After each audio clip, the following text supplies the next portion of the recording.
Donc nous sommes à Avignon, ceinture verte, périphérie de la ville, sur une parcelle bord de Durance, sur une terre plutôt sablo-limoneuse. Je suis agricultrice depuis 7 ans et je suis installée sur cette parcelle depuis 1 an. Donc je cultive des légumes et à partir de cette année, quelques bandes en agroforesterie. On a choisi d'agir en intégrant du broyat, puisqu'il y a une fourniture par des élagueurs, des gens qui font des travaux, de favoriser aussi les engrais verts pour avoir une couverture du sol permanente et permettre aux plantes de capter ce carbone et d'avoir un cycle continu, de ne pas avoir de sol nu l'hiver.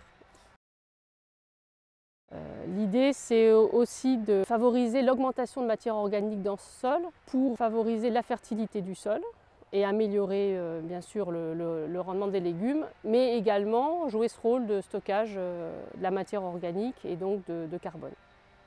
Le processus il se décompose sur l'année. J'ai une parcelle où il y a 3 cultures en rotation, des choux, des courges et des pommes de terre. Donc sur l'interculture, il y a la mise en place d'un engrais vert qui est broyé, voire de 2 engrais verts broyés. Et pour l'implantation des courges qui se fait début mai, donc les courges se font sur des andins de broyat également.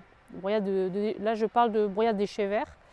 On utilise aussi du compost de déchets verts ou du compost de broyat qui peut être fourni par des plateformes de la région puisqu'il y a une initiative qui a été développée dans ce sens. Alors là, on est en cours de réalisation de l'expérience puisqu'on a commencé l'an dernier. On a fait des premières analyses de sol. Là, on doit refaire des analyses de sol pour voir l'évolution de la matière organique dans ce sol. Sachant qu'on part sur un sol qui est riche parce que c'est un sol limoneux, c'est un sol de bord de Durance. Il y a assez peu de matière organique. Donc le gros objectif, c'est rajouter cette matière organique, mais c'est aussi pour limiter l'arrosage. L'usage du broyat en surface normalement doit permettre aussi de limiter les arrosages en saison. Donc le deuxième objectif, c'est aussi de réduire l'utilisation de l'eau.